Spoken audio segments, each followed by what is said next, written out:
Respecting each other's privacy is very important.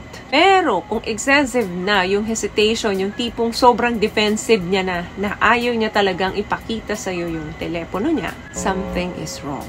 Meron siyang need. Maitim ba skin? Underarm at singit mo? K-Skin ang bahala sa'yo. Premium ang ingredients, paraben-free and sulfate-free, and FDA-approved, kaya safe for everyone. With K-Skin, ibalik ang alindog mo.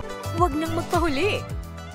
Hi guys! Welcome back to our channel. Kamusta po kayong lahat? Sana ay nasa mabuti po kayo. At sa mga hindi po nakakakilala sa akin, my name is Cheryl Ting. At kung bago lang po kayo sa channel na to, pwede po pong makahingi ng isang favor to please consider to subscribe dito po sa ating channel. And also, wag niyo na rin po sanang kalimutan i-like and follow ang ating Facebook page official and also ang ating TikTok account, Cheryl Ting. Maraming salamat po. And for today's video, let's talk about signs na may ka-text ng iba ang partner mo. Mas magandang naagapan ng mga bagay para mapag-usapan agad. Ito ay isang guide lamang kung sakaling nagdududa ka na dyan sa kapartner mo na baka may ka-text na siyang iba romantically. Yung malaman mo na meron siyang iba, sobrang napaka-heartbreaking yan para sa atin. Lalo na kung yung relationship ninyo seems to be going well. Sa pag-uusapan natin, dito marirecognize mo at maiintindihan mo yung mga suspicious na galaw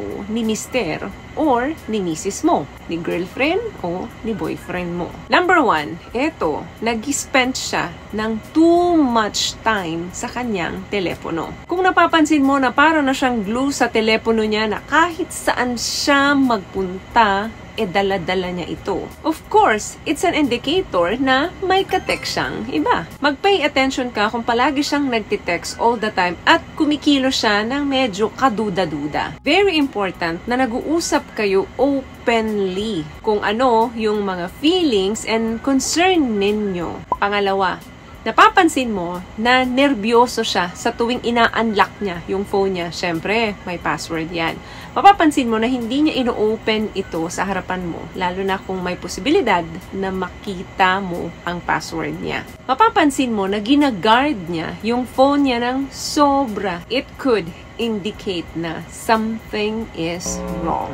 So, anong gagawin mo? Of course, trust your instinct. And i-express mo yung feelings mo calmly. Yung open, yung conversation ninyo sa isa't isa, may laki ang possibility na ma-save ang relationship ninyo kasi ma-address yung mga kanya-kanya ninyong mga problema. Kasi kapag inatake mo yan ng pagalit ka sa kanya, of course, aatakihin ka rin niya ng galit sa'yo. Another thing, he doesn't take calls in front of you. May nag-ring yung telepono niya. Pansin mo, hindi niya sasagutin yon nang nasa harapan mo siya. Aalis yan or lalayo yan. Yung mga ganitong suspicious na gawain, pwedeng indication yan na meron siyang special na kausap behind your back. Yes, alam ko na dapat may mga privacy naman talaga tayo at kasama yung telepono dyan. Pero kapag may tumawag sa partner mo at takot siyang sagutin ito sa harapan mo, something is wrong. Malamang nililihim ito sa'yo at hindi mo dapat malaman. So, better na kausapin mo siya at magkaroon kayo ng usapang bukas and honest. Another thing, mapapansin mo na may nagpa-pop sa phone niya at makikita mo yung kilos niya, bigla-biglang nagiging strange or medyo kakabahan siya, matataranta siya sa oras na nag-pop yung pangalan na yun sa telepono niya. Then, makikita mo, unfamiliar name yung nag-pop sa phone niya. Pwedeng gumagamit siya ng pangalan ng lalaki, kung lalaki siya, at kung babae naman siya, pwedeng gumagamit siya ng pangalan ng babae. Nang sa ganun, mas talong hindi mo pagdudahan. Maniwala ka, it's worth it na i-discuss ito ng mas maaga. Alam kong hindi naman ito big deal kung merong mga pangalan na hindi ka familiar. Pero dapat bukas ang usapan ninyo and ready siya sumagot sa'yo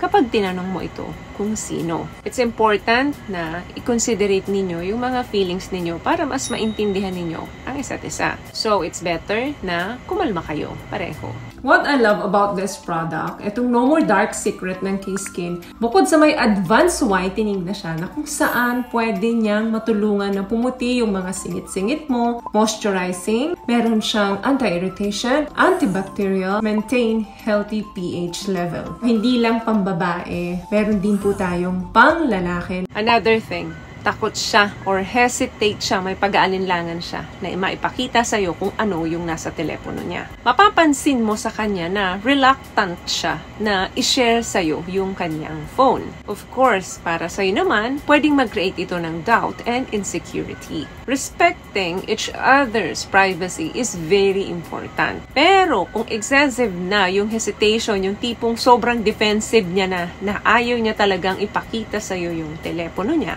something is wrong. Meron siyang nililihim sa'yo.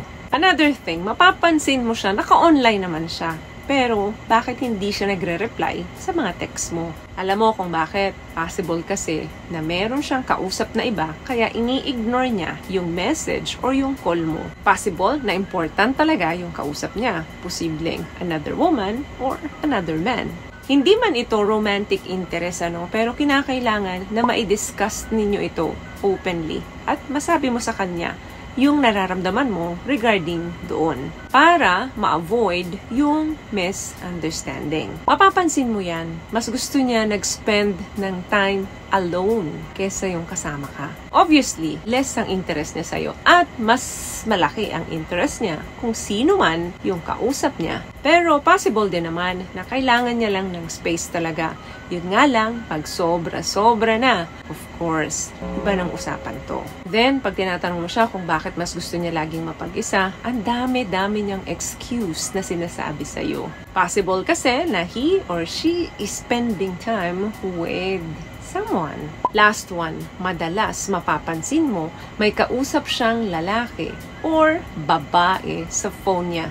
A lot. Sobra. For example, napapansin mo sa kanya na meron siyang isang tao na madalas niyang binabanggit sa'yo. Kahit na yung casual talk nyo lang, palagi niyang nami-mention ang taong ito sa'yo na hindi niya nare-realize yun na madalas niya nang binabanggit ang pangalan na to sa'yo. Yan ay senyales na yung taong yan ay palaging nasa isip niya. Kung may mga ebidensya ka sa mga signs na napag-usapan natin dito, nakita mo may text, may pangalan, merong mga sweet words, or nakikita mo masyadong open sila mag-usap, yung iba sikreto na sa'yo, kinakailangan na kausapin mo na ang partner mo agad-agad. Kasi the more na pinatagal mo pa yan, mas lalalim pa kung ano man yung namamagitan between the two of them. Kapag meron kayong mga napansin sa partner nyo, huwag ninyong ipagpabukas. Better na kausapin ninyo sila ng mahinahon. Kasi the more na pinapatagal mo ang mga bagay na hindi mo naiintindihan, mas lumalalim yan at magiging malaking problema yan.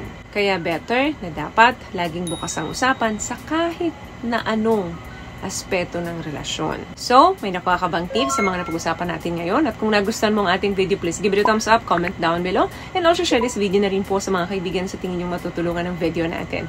Once again, palagi po kayong mag-iingat at palagi po kayong manalangin. Thank you guys for watching and see you in our next one. Always love yourself and be a blessing. Bye!